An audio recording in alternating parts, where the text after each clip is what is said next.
Hi again then guys, and welcome to another tune setup, of course, for one of the 1.43 vehicles. In fact, we've already moved beyond 1.43 to 1.44, but of course it's more of a minor update, just some bug fixes, that kind of stuff. But as far as this tune goes, I had initially planned for two different things which didn't really pan out.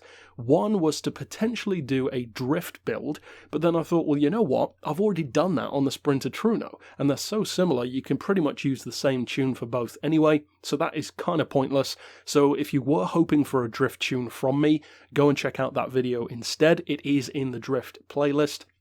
But then, of course, I did not do, as far as I can recall, a circuit build for that car. So once again, I've done that for this vehicle, and again, you can carry a lot of that over to the other car if you want to. So that's the only good thing, really, about having two different variants of the same car, or the same idea, at least, where you can be pretty interchangeable with the build. Now, the second thing that I changed was I initially planned to build this as an N100 car. It's already there, it's already very good, but as it turns out, it's very good in N200. In fact, it's more competitive in N200 than it is in N100, because those K cars and the Fiat 500 and the Honda S660 and all that kind of thing, they're quite a bit quicker than this, for the most part. Whereas in N200, this is a similar kind of lap to what I can do in my N200 Clio V6.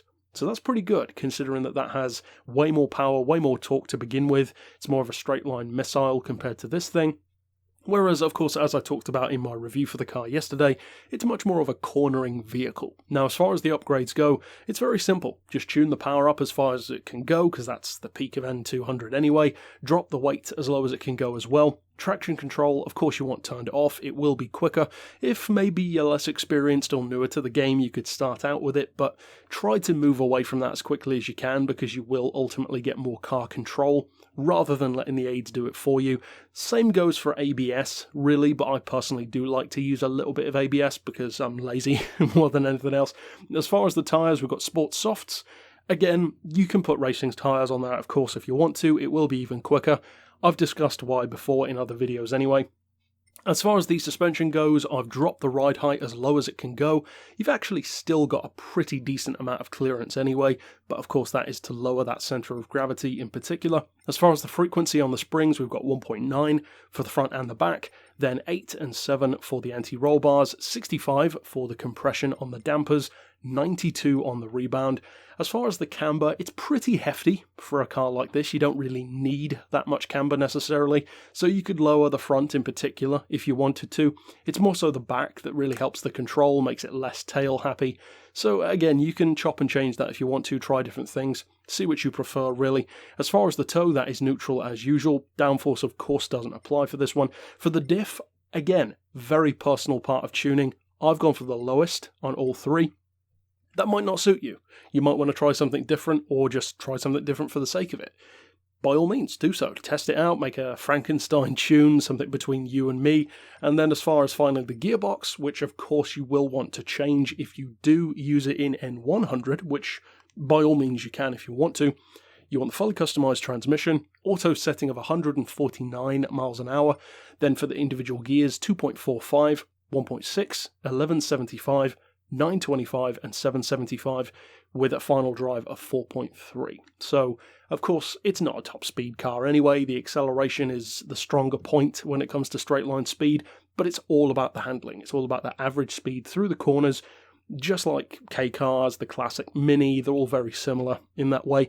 So that's it for the tune. Of course, there's tons of variation that you can do if you want to, but all that remains, of course, is to take it out on our track and see how it compares.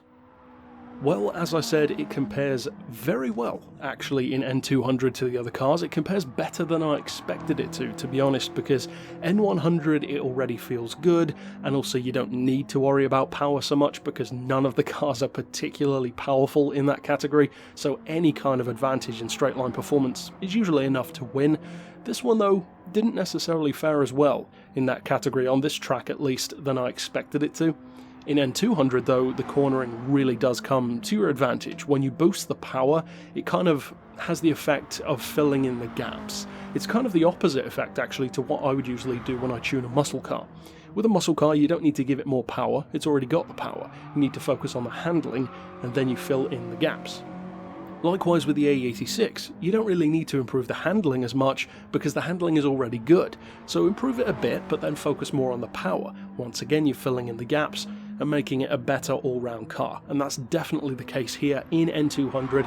As I said, it's a similar lap to stuff like my Clio V6 and a couple of the others that I've done as well, so it's certainly competitive enough to use, and it's a much less obvious, or a far less obvious choice to use in N200, because many people would probably assume, as I did, N100 is probably the better choice.